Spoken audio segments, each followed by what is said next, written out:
Hello friends, स्वागत है आप सभी का हमारे इस यूट्यूब चैनल विपुल एकेडमी पर। देखिए, आज की वीडियो का टॉपिक है capacity of parallel plate capacitor, यानी कि समांतर प्लेट संधारित्र की धारिता। सही है।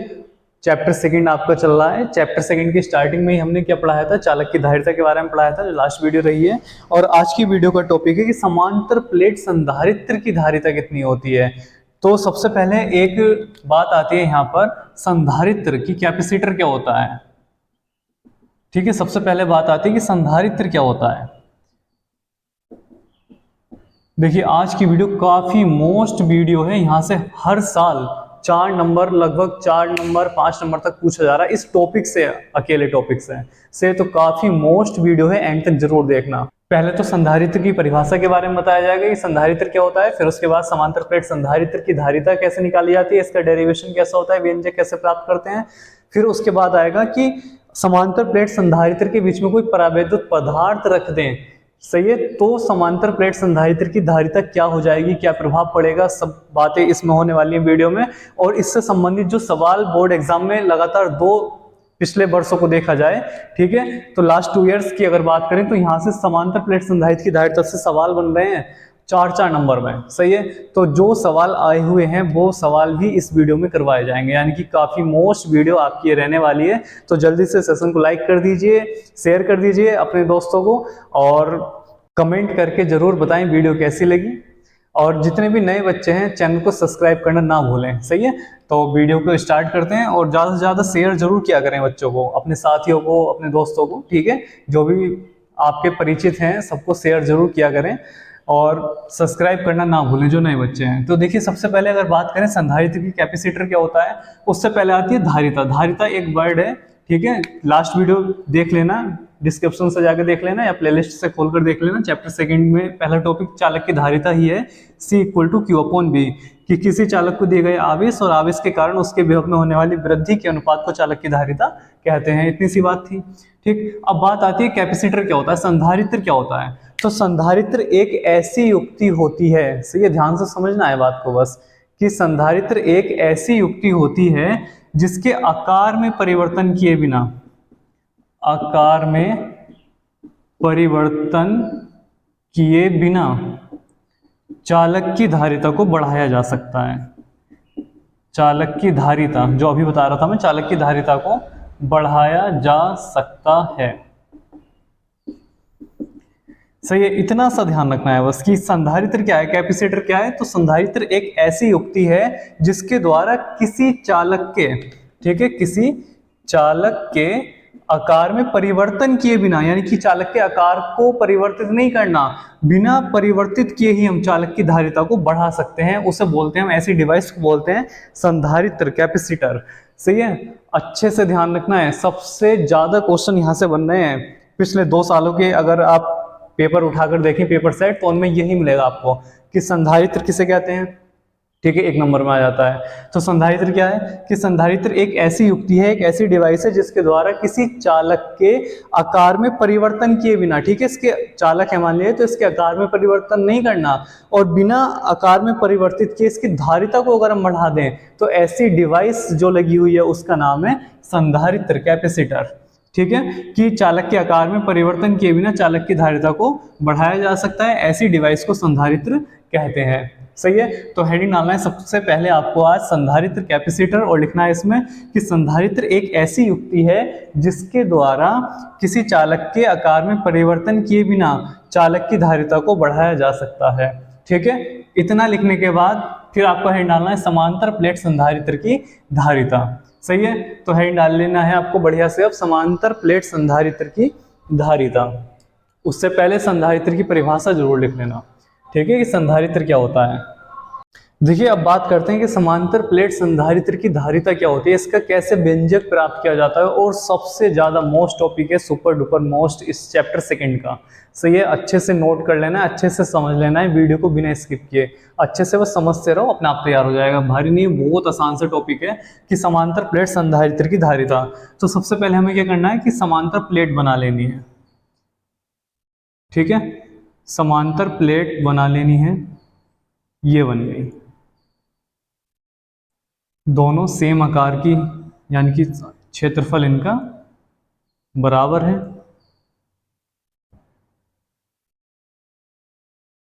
ये बनी दो प्लेट। इस पर मान लिया प्लस क्यू आवेश है, इस पर मान लिया माइनस के क्यू आवेश है। वैद्युत क्षेत्र की दिशा किधर होती है, प्लस से माइनस की तरफ होती है, तो प्लस से माइनस की तरफ वैद्युत क्षेत्र होगा। सही है, ध्यान से समझते रहो बस। ये प्लस क्यू आवेश है इस पर वितरित फैला हुआ, यानी कि प्लस क्यू आवेश है इस प्लेट पर टोटल, इस पर है माइनस के क्यू आवेश। इस प्लेट का प्लस वाली का पृष्ठ आवेश घनत्व मान लिया प्लस के सिग्मा है और इसका है माइनस के सिग्मा। क्लियर है इतनी बात। इन दोनों प्लेटों के बीच की दूरी मान लिया हमने कितनी है, स्मॉल डी है। वैद्युत क्षेत्र की दिशा हो गई प्लस से माइनस की तरफ और दोनों प्लेटों के बीच की दूरी हो गई स्मॉल डी। क्लियर है इतनी बात भी। फिर उसके बाद माना इस प्लेट का क्षेत्रफल भी ए है, यानी कि इसका अगर क्षेत्रफल की बात करें, एरिया की बात करें, तो इसका क्षेत्रफल कैपिटल ए है और इसका भी क्षेत्रफल कैपिटल ए है। सही है, यानी कि क्षेत्रफल क्या है, समान है। बस इतना सा आपको बनाना है और जरूरी नहीं ऐसे बनाना है, इससे ऐसे भी बना सकते हो।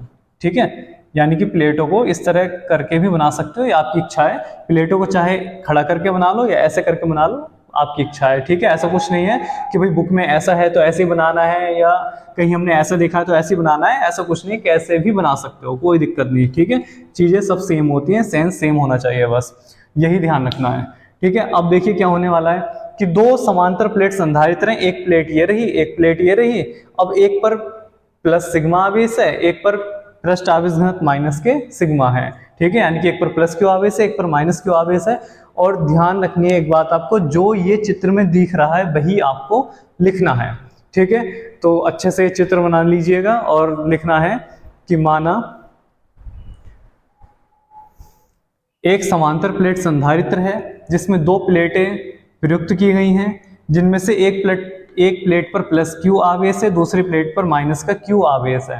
ठीक है, और दोनों प्लेटों का क्षेत्रफल कैपिटल ए है और दोनों प्लेटों का पृष्ठ आवेश घनत्व सिग्मा है। क्लियर इतनी बात। इतना लिखने के बाद क्या लिखना है कि प्लेटों के बीच उत्पन्न वैद्युत क्षेत्र की तीव्रता। तो प्लेटों के बीच में वैद्युत क्षेत्र कितना होगा, या दोनों प्लेटों के बीच की दूरी स्मॉल डी है तो इनके बीच में वैद्युत क्षेत्र होगा, वैद्युत क्षेत्र प्लस से माइनस की तरफ, तो वैद्युत क्षेत्र कितना होगा, प्लेटों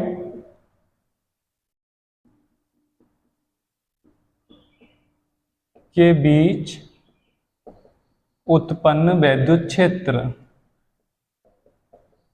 ठीक है, तो प्लेट के कारण वैद्युत क्षेत्र जो होगा, प्लेट के या किसी चालक के कारण जो वैद्युत क्षेत्र उत्पन्न होता है वो होता है, अगर पृष्ठ आवेश घनत्व की बात करी जाए तो E = sigma upon epsilon not. सही है, ध्यान रखना है। अगर कोई हमारा चालक पदार्थ है और उसका पृष्ठ आवेश घनत्व सिग्मा है तो उसके कारण जो वैद्युत क्षेत्र उत्पन्न होता है वो होता है sigma upon epsilon not. Clear है इतनी बात। ठीक, अब जब वैद्युत क्षेत्र है और दोनों प्लेटों के बीच की दूरी भी पता है कि भाई ये वाली जो प्लेट है और ये वाली जो प्लेट है, इन दोनों प्लेटों के बीच की दूरी कितनी है, इन दोनों प्लेटों के बीच की दूरी है डी। सही है, यानी कि इन दोनों के बीच की दूरी स्मॉल डी है। तो जब बीच की दूरी डी है और वैद्युत क्षेत्र है तो यहाँ पर एक वैद्युत विभवांतर भी उत्पन्न हुआ होगा। सही है, कि यदि प्लेटों के बीच, ध्यान से समझते रहो बस, यदि प्लेटों के बीच उत्पन्न विभवांतर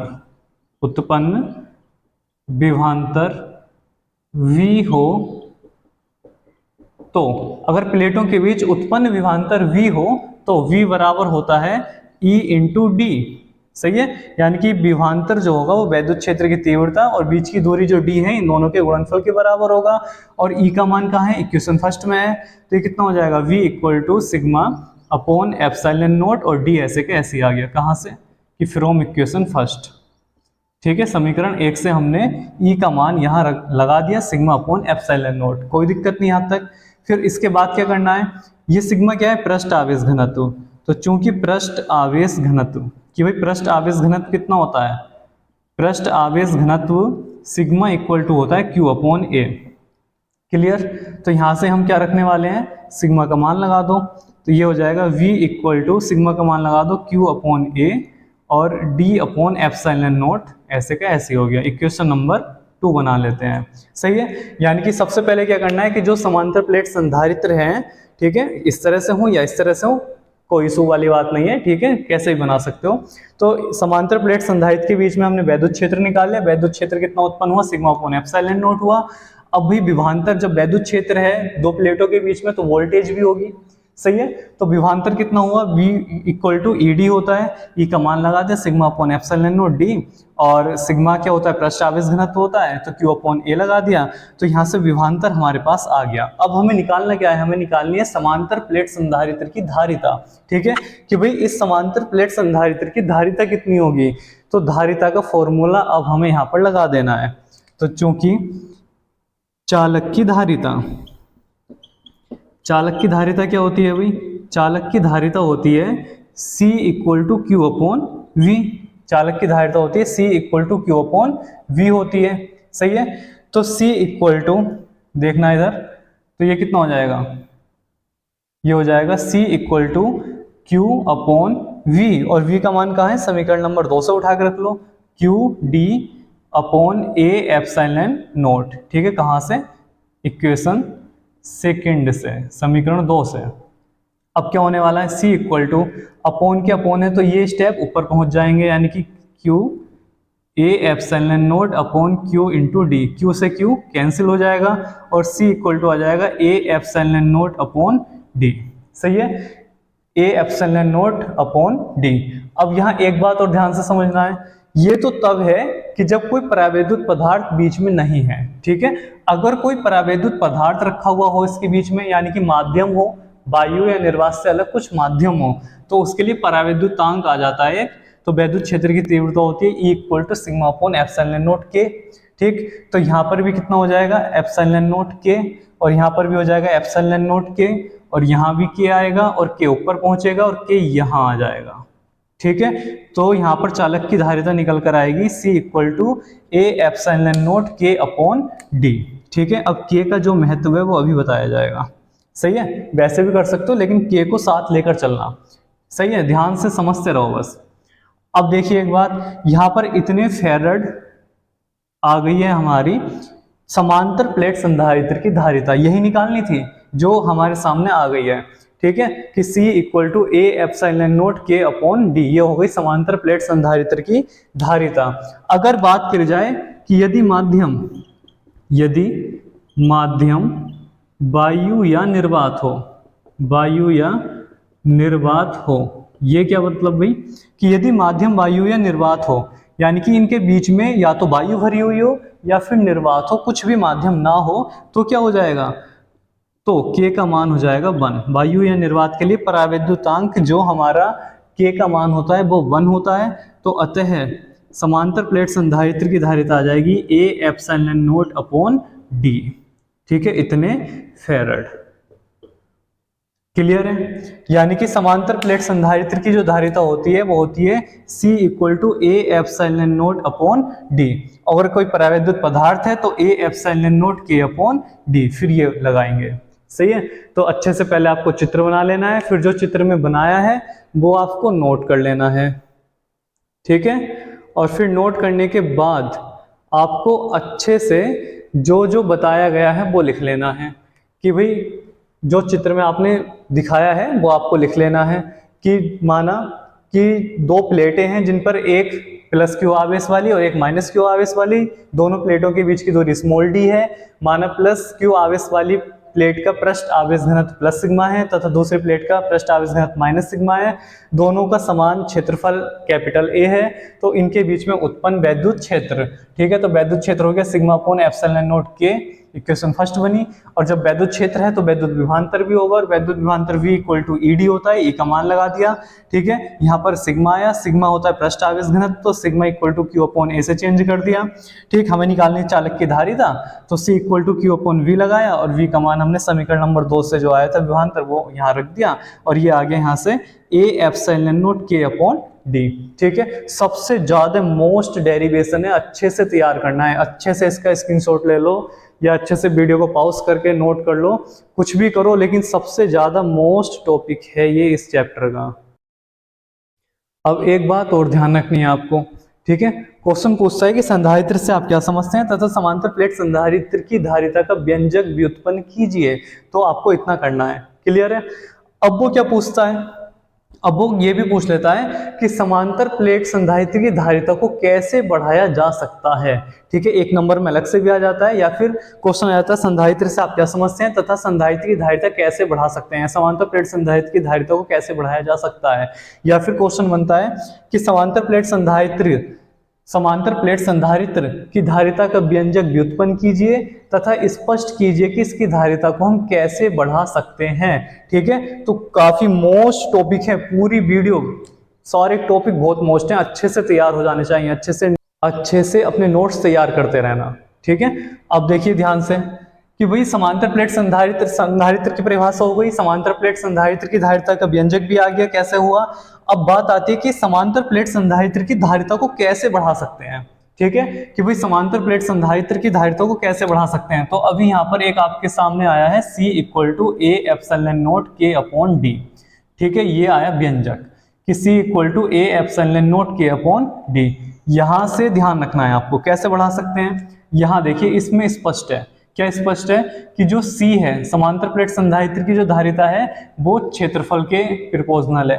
ठीक, और जो धारिता है वो परावैद्युतांक के प्रोपोर्शनल है, और जो धारिता है वो बीच की दूरी के इनवर्स प्रोपोर्शनल है। ठीक, ये आपको ध्यान रखना है, ये ही टॉपिक है जो एक नंबर में अलग से पूछ लिया जाता है और इसके साथ आ जाता है जुड़कर। ठीक है, तो ध्यान रखना, वो पूछेगा आपसे कि समांतर प्लेट संधारित्र की धारिता को कैसे बढ़ा सकते हैं। तो यहाँ स्पष्ट है ये बात कि समांतर प्लेट संधारित्र की जो धारिता है C वो क्षेत्रफल A पर डिपेंड करती है, यानी कि जितनी बड़ी प्लेटें होंगी उतना ज्यादा धारिता संधारित्र की होगी। दूसरी बात कि परावैद्युतांक अगर बीच में होगा तो भी धारिता बढ़ेगी। ध्यान रखनी है बात, धारिता बढ़ेगी, जबकि बल घट जाता है लेकिन धारिता बढ़ेगी।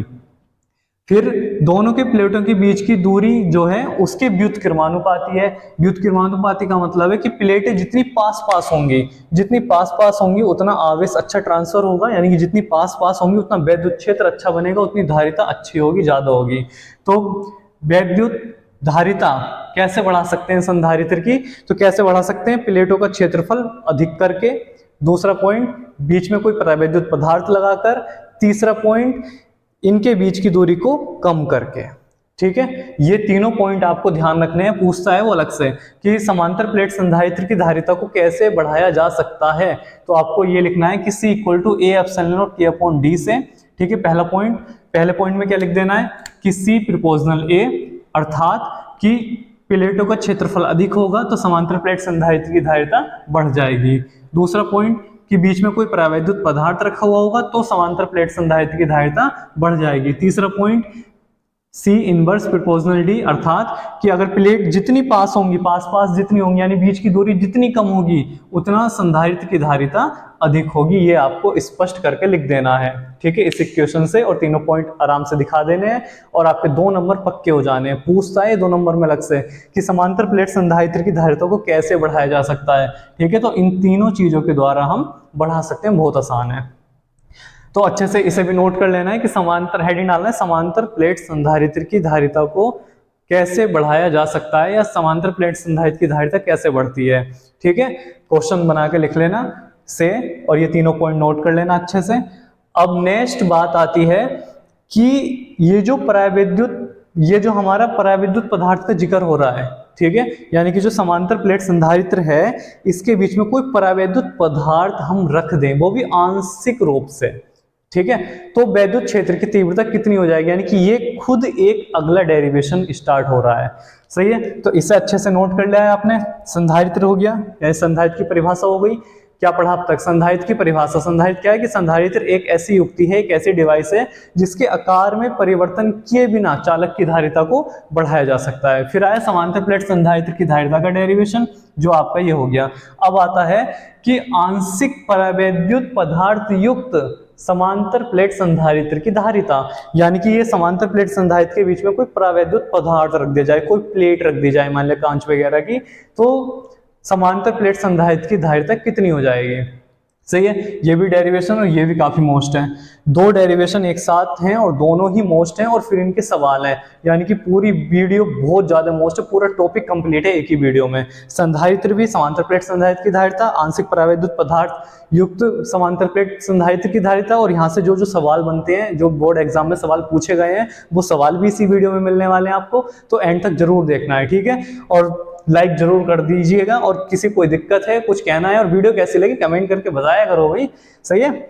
और वीडियो को अपने दोस्तों को ज्यादा से ज्यादा शेयर किया करो, और जो नए बच्चे हैं वो चैनल को सब्सक्राइब करना तो बिल्कुल ना भूलें, ठीक है, जरूर सब्सक्राइब करें, क्योंकि पूरा सिलेबस कंप्लीट होने वाला है। सारे मोस्ट टॉपिक जितने भी टॉपिक हैं, सही है, सारे आपको कंप्लीट करवाए जा रहे हैं बिल्कुल फ्री में, ठीक है। तो जरूर चैनल को सब्सक्राइब कर लें और जरूर वीडियो को एंड तक जरूर देखा करें, सही है। नेक्स्ट अब बात करते हैं कि आंशिक परावैद्युत पदार्थ युक्त समांतर प्लेट संधारित्र की धारिता कितनी होती है, ठीक है। यानी कि आंशिक परावैद्युत पदार्थ अगर समांतर प्लेट संधारित्र के बीच में रख दिया जाए तो उसकी धारिता कितनी हो जाएगी, ठीक है। तो अब आपको अच्छे से हेडिंग डालना है, उतना नोट करने के बाद कि आंशिक परावैद्युत पदार्थ युक्त समांतर प्लेट संधारित्र की धारिता की capacity of parallel plate capacitor partly filled with dielectric, यानी कि परावैद्युत पदार्थ आंशिक रूप से अगर समांतर प्लेट संधारित्र के बीच में रख दिया जाए तो समांतर प्लेट संधारित्र की धारिता कितनी हो जाएगी, ठीक है।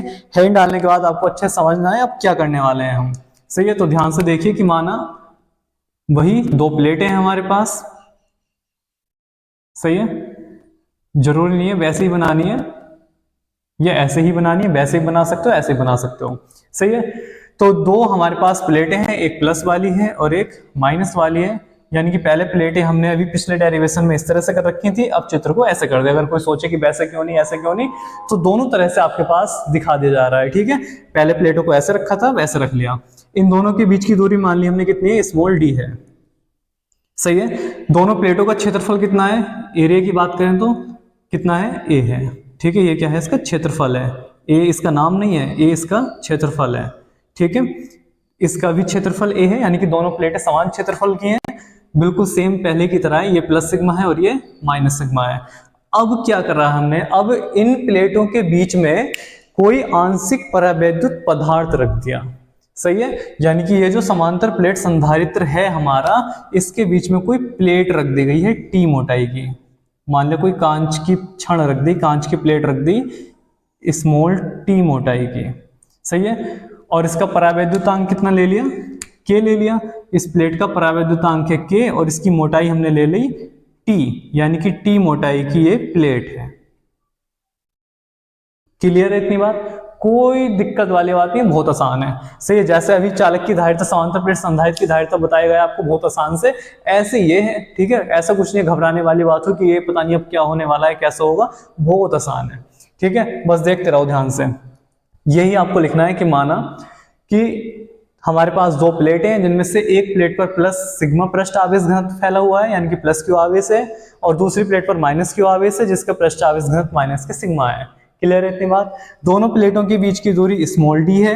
इन दोनों प्लेटों के बीच में एक स्मॉल टी मोटाई का कोई परावैद्युत पदार्थ के रखा हुआ है, इतना लिख लेना है आपको, सही है। अब दो कंडीशनें बनती हैं, ध्यान से समझना है बस। अब दो कंडीशन बनती हैं कि एक तो कंडीशन तब बनती है कि जब समांतर प्लेट संधारित्र अकेला है, यानी कि बीच में कुछ नहीं है, या वायु या निर्वात के लिए बनती है पहली कंडीशन, सही है। तो अगर बात करें वायु के लिए, तो वायु में देखिए, चित्र को देखिए ध्यान से, यहां से यहां तक की दूरी है और यहां से यहां तक की दूरी है जो वायु की है, सही है। तो वायु में दूरी कितनी बनेगी, तो वायु में जो दूरी बनेगी वो कितनी बनेगी बताओ, वायु में जो दूरी बनेगी वो बनेगी टोटल दूरी, यहां से यहां तक प्लेटों के बीच की दूरी टोटल है डी, और इसमें टी मोटाई की प्लेट रखी है, तो इस टी को हटा दो तो ये क्या आ गई, वायु में दूरी आ गई। क्लियर है। और परावैद्युतांक जो के है उसकी हमें मोटाई कितनी दे रखी है, टी दे रखी है, तो कोई दिक्कत वाली बात नहीं है। तो अगर परावैद्युतांक यानी कि जो हमारा के है उसकी मोटाई टी दे दी, और अगर वो पूछे कि वायु में यानी कि परावैद्युतांक को हटा दें तो वायु में दूरी कितनी आ जाती है प्लेटों के बीच की निकल कर आओ, D minus T, total D में से टी को घटा दो तो वायु के लिए दूरी आ जाएगी, सही है। अब दो प्लेटें हैं, एक प्लस की है एक माइनस की है, और अभी बताया था वैद्युत क्षेत्र या जो वैद्युत क्षेत्र है वो कहां से कहां होता है, प्लस से माइनस की तरफ होता है। और थोड़ी देर पहले आपको बताया गया था कि जो समांतर प्लेट संधारित्र की धारिता है वो परावैद्युतांक पर निर्भर करती है, यानी कि परावैद्युतांक होगा तो धारिता बढ़ जाएगी। ठीक है, तो इसका मतलब वैद्युत क्षेत्र प्लस से माइनस की तरफ होगा हमारा। तो इसमें देखिए दो कंडीशनें बनती हैं। पहली कंडीशन बनती है वायु के लिए, ठीक है, कि वायु में या वायु के लिए, तो वायु में क्या होने वाली है वैद्युत क्षेत्र की तीव्रता, वायु में वैद्युत क्षेत्र की तीव्रता मान लिया E1 है, E1 बराबर हो जाएगा equal to sigma upon epsilon naught, equation first. सही है, यहां तक किसी को कोई दिक्कत, कुछ दिक्कत नहीं है कि भाई वायु में मान लिया, वायु का मतलब है कि बीच में वायु भरी हुई है, तो इसे हटा लिया, इस चीज को छिपा लिया हमने कि भाई हमारे पास ये टी मोटाई जो है इसे माइनस कर दिया, तो टोटल दूरी डी है, डी में से टी को घटा दिया, यानी कि वायु वायु की इतनी ही बात करी हमने, तो वो वैद्युत क्षेत्र की तीव्रता हो गई sigma upon epsilon not. Clear है। अगर बात करें परावैद्युत पदार्थ में कि भाई जब कोई परावैद्युत पदार्थ रखा हुआ है तो परावैद्युत पदार्थ में तीव्रता कितनी होगी, वैद्युत क्षेत्र की तीव्रता, तो मान लिया E2 हो गई, और E2 इक्वल टू होता है सिग्मा अपॉन एप्सिलॉन नॉट के होता है। समीकरण नंबर 2 बन गई। सही है, यानी कि अगर कोई परावैद्युत पदार्थ रखा हुआ है, ये पहले ही बताया है पिछले टॉपिक में भी कि अगर कोई परावैद्युत पदार्थ है तो के आ जाएगा, नहीं है तो नहीं आएगा। सही है, यहां तक कोई दिक्कत नहीं है कि पहली कंडीशन है कि जब वायु वायु की बात करें, और दूसरी कंडीशन है कि जब परावैद्युत पदार्थ भी रखा हुआ हो तो उस समय वैद्युत क्षेत्र की तीव्रता इतनी आएगी। क्लियर है।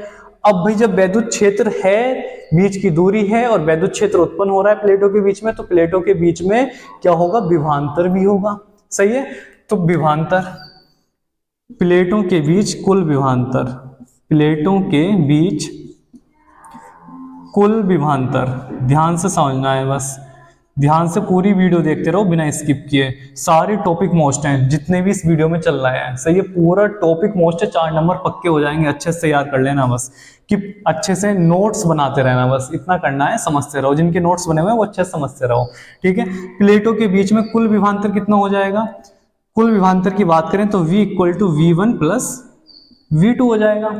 क्लियर है कि भाई प्लेटों के बीच विभवांतर V1 प्लस V2 कैसे हुआ, एक बार तो हो जाएगा वायु में, कि वायु में वोल्टेज कितनी है E1 के लिए, एक हो जाएगा जब परावैद्युत पदार्थ रखा हुआ है तो उसके कारण कितनी वोल्टेज है। सही है, तो V इक्वल टू V बराबर कितना होता है, V बराबर होता है E D होता है। सही है, V बराबर E इंटू डी होता है। तो बन की बात हो रही है तो बन, और ध्यान दो बन में D1 कौन सी है, एयर वाली दूरी है।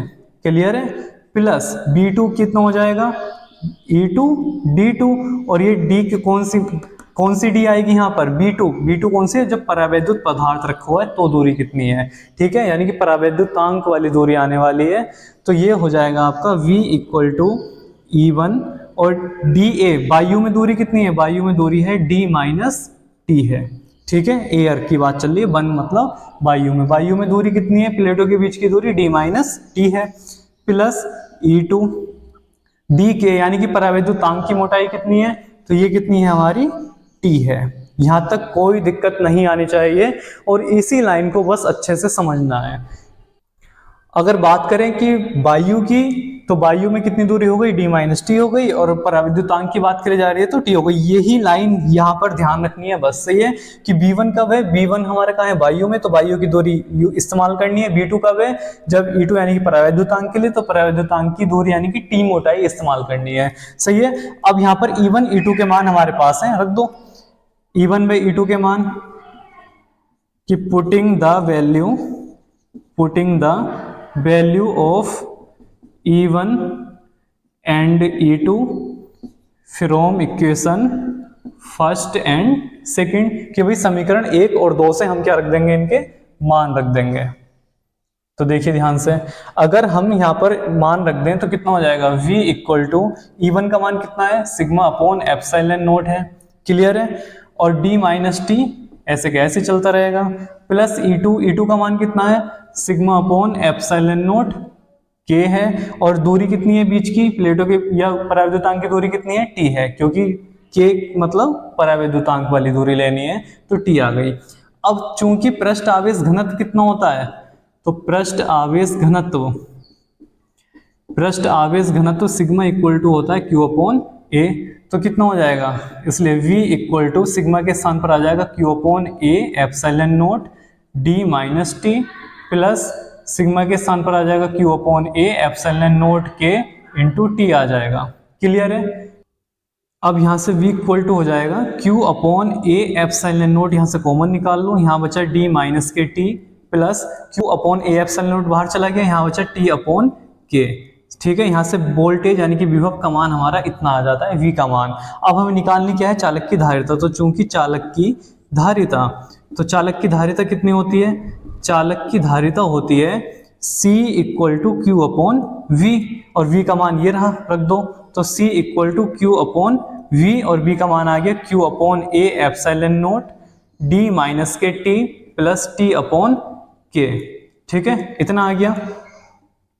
अब देखिए क्या होने वाला है, Q से Q कैंसिल हो गया और अपॉन के अपॉन में A एप्सिलॉन नोट है, तो यहाँ से C इक्वल टू हो जाएगा A epsilon naught upon A epsilon note ऊपर पहुंच गया और नीचे पूरा पद ऐसे कैसे बचा D minus K T plus T upon K. ठीक, अगर और बढ़ाना है तो और इसे लिख सकते हैं A epsilon naught upon D minus T, यहाँ से कॉमन ले लो तो 1 माइनस 1 अपॉन के आ जाता है।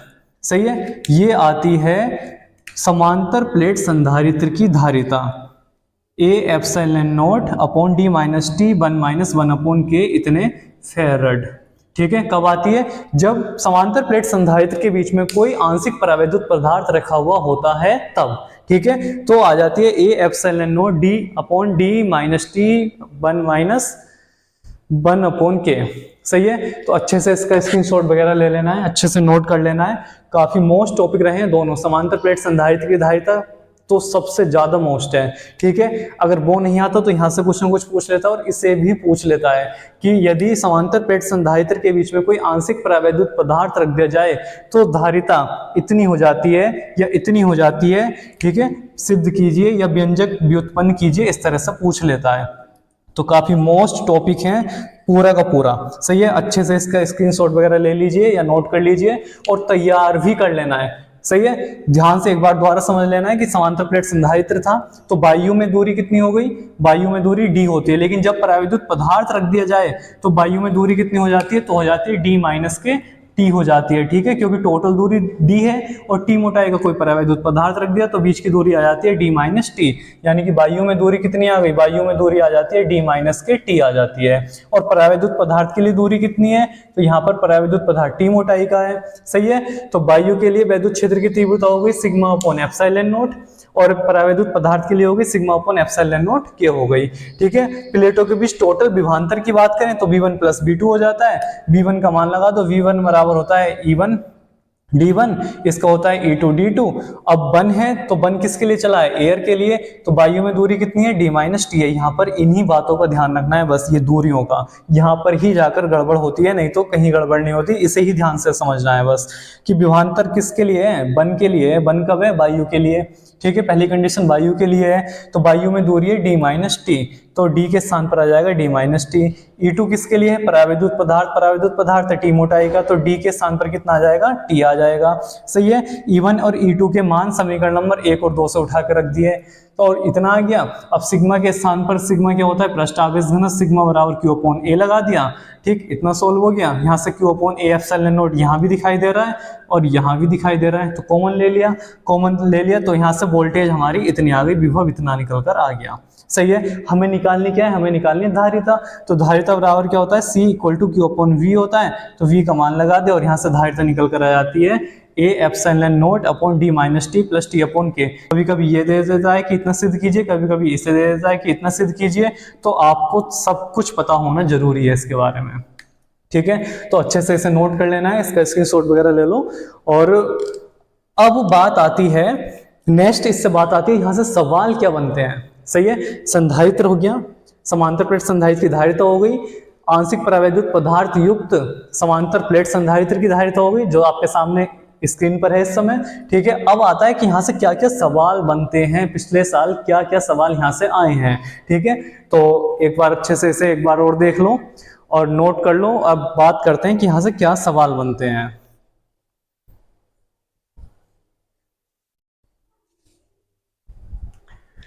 ठीक है, काफी अच्छे टॉपिक रहे हैं, बहुत मोस्ट टॉपिक रहे हैं आपके ये।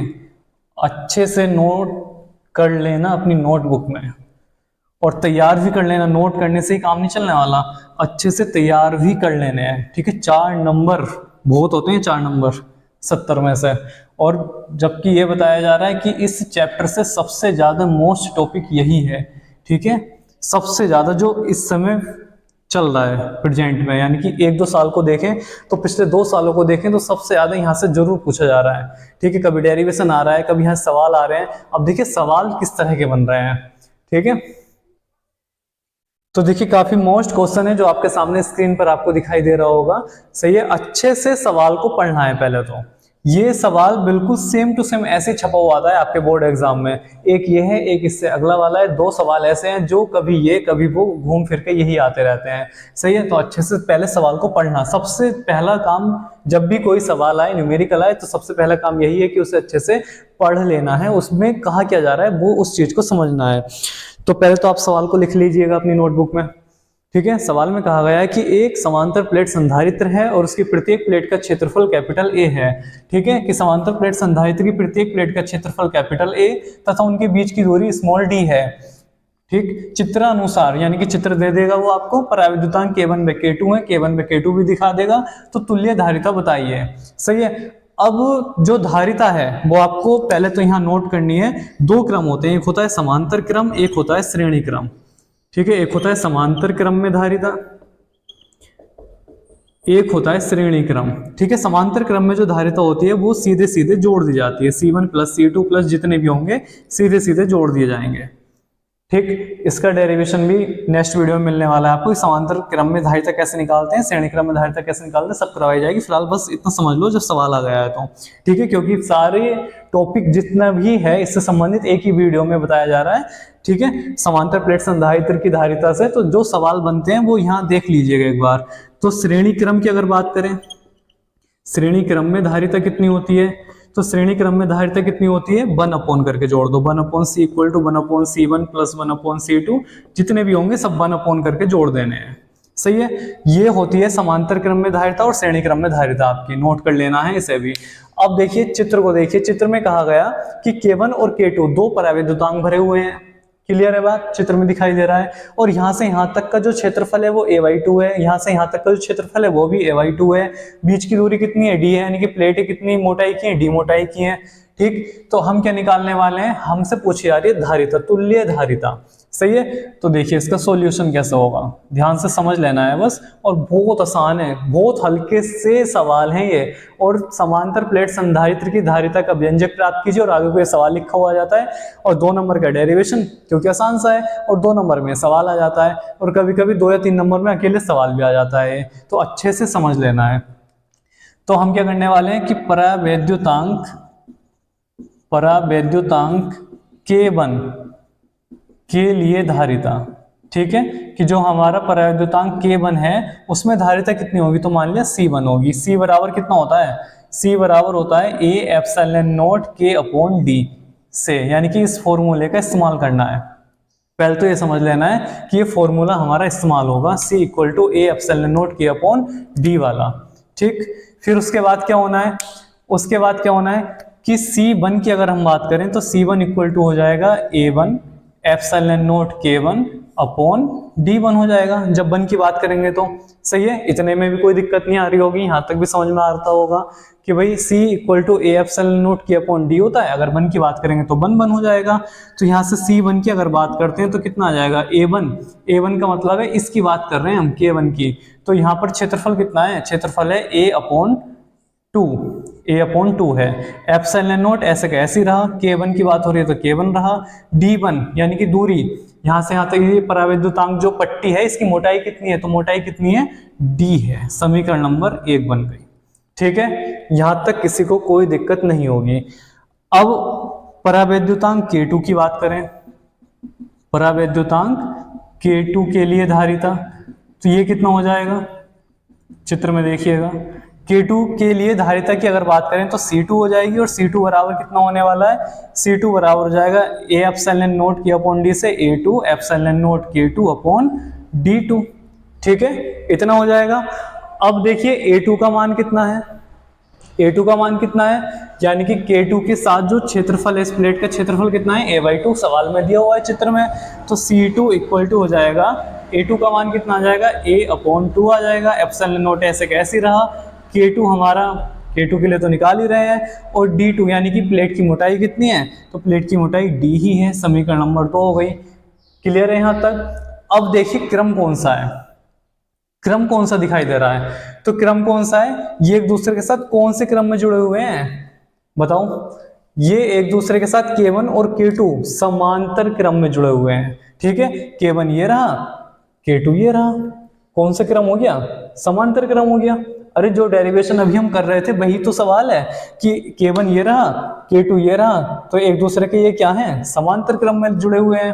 ठीक, या फिर ऊपर नीचे से देखना है तो ऐसे समझ लो, ये प्लस है ये माइनस है, तो कौन से क्रम में है, समांतर क्रम में जुड़े हुए हैं। ठीक, तो समांतर क्रम में कितनी होती है धारिता, तो चूंकि समांतर क्रम, चूंकि C1 व C2 समांतर क्रम में है, यानी कि जो धारिताएं हमने निकाली C1 और C2 ये समांतर क्रम में है, इसलिए तुल्य धारिता जो हमसे पूछी जा रही है, तो तुल्य धारिता कितनी हो जाएगी, तुल्य धारिता हो जाएगी C equal to C1 plus C2, दोनों को जोड़ना है बस। तो C इक्वल टू C1 का मान इक्वेशन फर्स्ट में है, कितना है, A/2 epsilon not K1 upon D, plus C2 का मान ये रहा, A/2 epsilon not K2 upon D।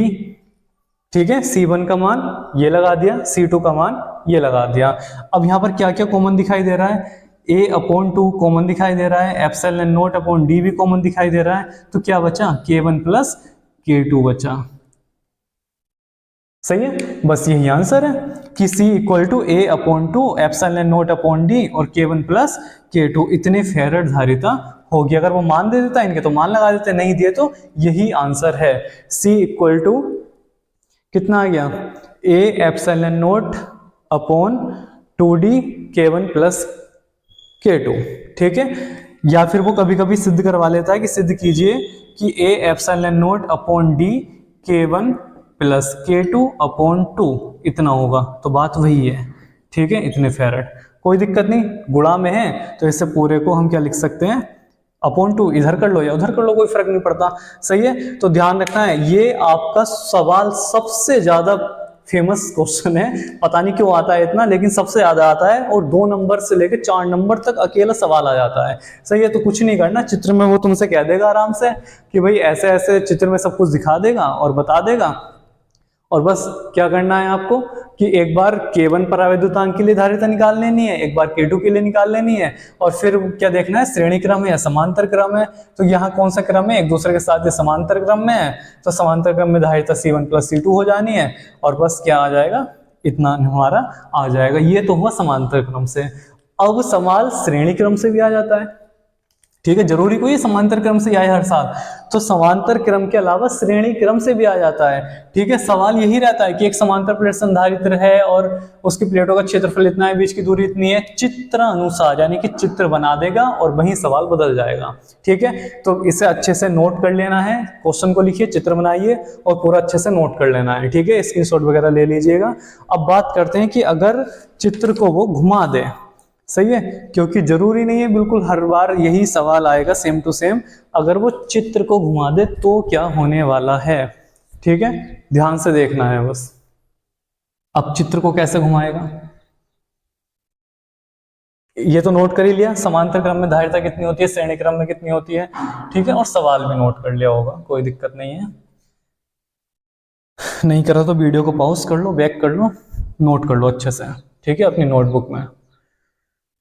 अब देखना है सवाल को वो कैसे चेंज कर सकता है। ठीक है, सवाल चेंज नहीं करेगा, सवाल यही रहेगा, बस चित्र को चेंज कर देगा। सही है, और चित्र को कैसे चेंज करेगा, इस तरह से।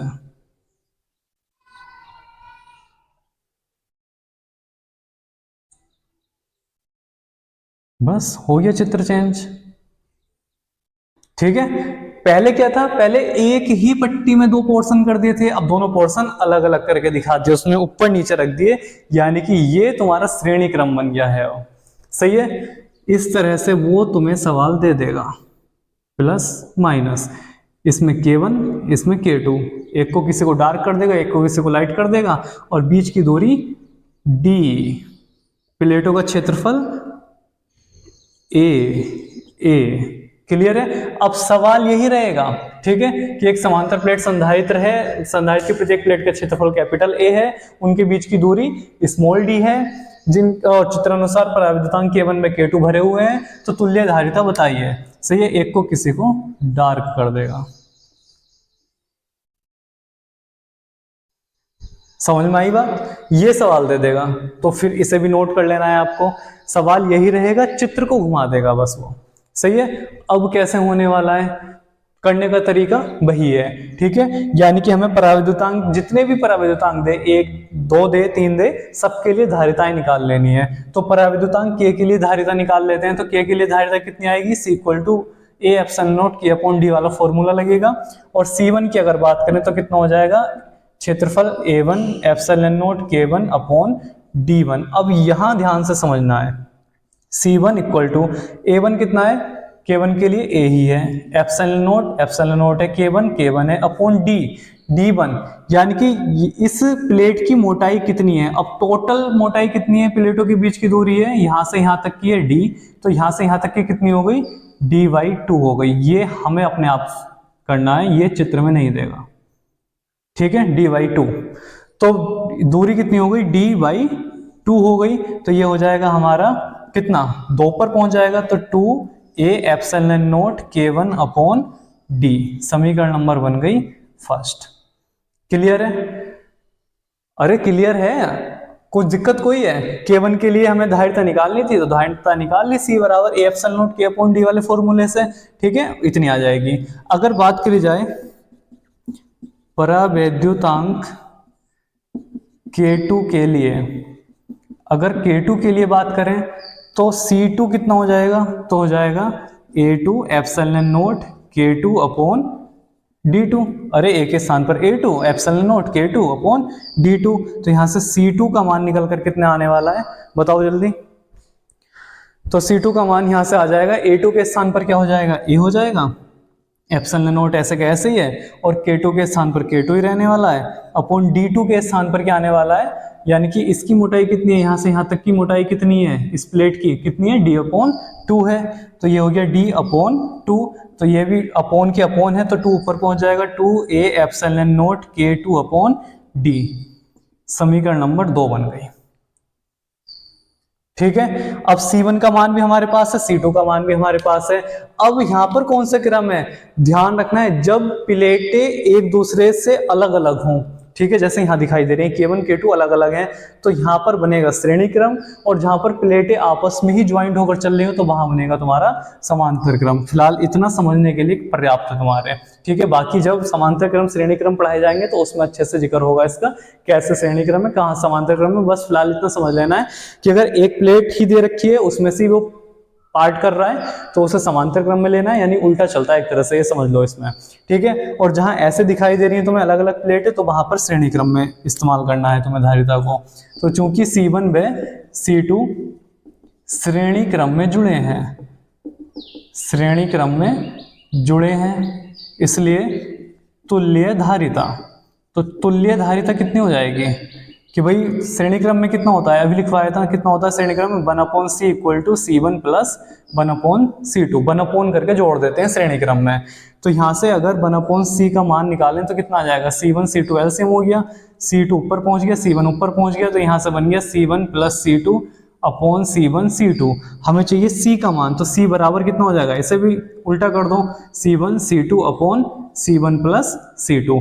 अब ये हमारा आ जाता है श्रेणी क्रम के लिए। श्रेणी क्रम के लिए तुल्य धारिता इतनी होती है, C1 C2 upon C1 plus C2 होती है। C1 और C2 के मान समीकरण 1 और 2 में हमारे पास हैं, इन्हें उठा के रख लो। कितना हो जाएगा, C1 का मान कितना है, 2A epsilon not K1 upon D into 2A epsilon not K2 upon D upon, सही है, अपॉन C1 प्लस C2, यानी अब इन्हें जोड़ के लिखना है, 2A epsilon not K1 upon D plus 2A epsilon not K2 upon D। सही है, ध्यान से समझ लो, बस आसान है, ऐसा नहीं है कि ये पता नहीं क्या लिख दिया या इतना भारी होगा, ऐसा कुछ नहीं है। देखिए अब यहां से क्या दिखाई दे रहा है, C इक्वल टू कितना हो जाएगा, यहां से ऊपर वाले पद को ऐसे के ऐसे लिख लो एक बार, 2a epsilon note K1 upon D into 2a epsilon note K2 upon D। अब नीचे वाले में देखो क्या क्या कॉमन दिखाई दे रहा है, तो कॉमन क्या है, 2a epsilon naught upon D common दिखाई दे रहा है, 2a epsilon naught upon D यहाँ भी है और यहाँ भी है, अंदर क्या बचा K1 प्लस K2 बचा। अब इससे जो नीचे पद है ऊपर वाले पद गुणा में है, तो क्या क्या कट गया, a epsilon naught D D, इतना खत्म। क्या बचा, तो ये बचा C इक्वल टू, यहां से सही से लिख लो, 2a epsilon naught upon D बचा, ठीक है। और क्या बचा, K1 K2 बचा, K1 ये रहा, K2 ये रहा, और नीचे अपॉन में क्या बचा, K1 प्लस K2 बचा, और ये आ गई तुम्हारी धारिता, इतने फैरड, ठीक है। अगर वो तुमसे श्रेणी क्रम में जुड़वा दे, चित्र को घुमा दे, तो परेशान नहीं होना है, ठीक है। अगर वो चित्र को घुमा दे तो कैसे दे देगा, फिर इस तरह से दे देगा, ठीक। तो इस तरह से दे देता है अगर सवाल को, तो क्या हो जाएगा, तो श्रेणी क्रम में धारिता होती है 1/c equal to 1/c1 plus 1/c2, इस तरह से जोड़ देनी है और हमारा आ जाएगा ये, सही है, कि 2 epsilon naught upon 2a epsilon naught upon D K1 K2 upon K1 plus K2, ठीक है। अगर सवाल दे देता है ऐसा तो अच्छी बात है, अब कभी कभी वो घुमाने के लिए क्या कर देता है, इस 2 को अंदर दे देता है और कहता है सिद्ध कीजिए कि इतनी आएगी धारिता, तुल्य धारिता। सिद्ध करने वाला सवाल दे दिया जाए तो बल्ले बल्ले हो गई, फ्री के नंबर है, ठीक है। आराम से कहीं ना कहीं से भी करके लेके आना है, क्योंकि आंसर पता है कि भाई यही आएगा, सही है। तो इसे हम क्या लिख सकते हैं, गुणा में है तो गुणा में ये 2 अंदर भी जा सकता है, सही है, जैसे पिछले में बताया था अभी। तो कितनी हो जाएगी धारिता, तो हो जाएगा C equal to a epsilon naught upon D, और ये बन जाएगा आपका 2K1 K2 upon K1 plus K2। समझ में आई बात, सही है। अगर a epsilon naught upon D ऐसे लिख लो और इस 2 को गुणा में है तो इसे अंदर भी ले जा सकते हो, तो धारिता इतनी हो जाएगी, इतने फैरड। कोई दिक्कत वाली बात नहीं है, चाहे ये लिख दो या वो लिख दो, एक ही है। लेकिन अगर वो कह दे कि इतना होता है सिद्ध कीजिए, तो इस चीज को फिर इस लाइन में बदल देना है, ठीक है। गुणा भाग में कोई फर्क नहीं पड़ रहा है, यानी कि गुणा में चाहे इधर लिख लो या उधर लिख लो, कोई दिक्कत नहीं है, सही है। तो आपके ये 2 सवाल ऐसे हैं, जो ये वाला है और जो इससे पीछे भी करवाया, 2 सवाल ऐसे हैं जो हर साल घूम फिर कर आ रहे हैं, कभी ये आ रहा है, कभी वो आ रहा है, कभी ये कभी वो, ठीक है। घबराना नहीं है, कभी ये सोचो कि ये प्लेटें बनी हुई है तो ऐसी आएंगी, कभी कभी ऐसे भी आ जाता है चित्र कि ये आ गया प्लस, ये आ गया माइनस, और बीच में ऐसे ऐसे करके वो इसे डार्क कर देगा, बस खत्म, बीच की दूरी दे दी D, ठीक है। तो कभी घबरा जाओ, ऐसा कुछ नहीं कि ये वाली दूरी नहीं दी या ये वाली लाइनें खींच के नहीं दी हमें सवाल में, ऐसे करके सवाल आ जाए तो, ठीक है। घबराना नहीं है, कोई फर्क नहीं पड़ता, चाहे ऐसे दे दे या ऐसे दे दे, ठीक है। अच्छे से आपको बस तरीका पता होना चाहिए करना क्या है। तो तरीका वही है, K1 के लिए धारिता निकाल लो, K2 के लिए धारिता निकालो, चाहे श्रेणी क्रम हो या समांतर क्रम हो, ठीक है। फिलहाल समझ लेना है कि अगर इस तरह से दिखाई दे रहे हैं, K1 ये है, K2 ये है, एक दूसरे के साथ ऐसे जुड़े हुए हैं तो समांतर क्रम है, और एक दूसरे के साथ ऐसे जुड़े हुए हैं तो श्रेणी क्रम है, सही है। बस ध्यान रखना है, बस इतना। और श्रेणी क्रम और समांतर क्रम कुछ भी आए, C1 C2 निकालो और तुल्य धारिता का फॉर्मूला लगाओ। श्रेणी क्रम के लिए 1/, करके जोड़ दो, समांतर क्रम में सीधे सीधे जोड़ दो, और तुल्य धारिता निकल कर आ जाएगी और वही आपका आंसर होगा, सही है। तो आज की इस वीडियो में जहां तक मैं समझता हूं आपके 4 नंबर अगर अपने अच्छे से ये तैयार कर लिए, इतनी वीडियो इतना अच्छे से समझ लिया, पढ़ लिया, अच्छे से नोट्स बना के तैयार कर लिए, तो 4 नंबर कहीं नहीं जाने वाले बोर्ड एग्जाम में आपके, ठीक है। बहुत ज्यादा मोस्ट है, कुछ ना कुछ जरूर आ रहा है यहाँ से हर साल।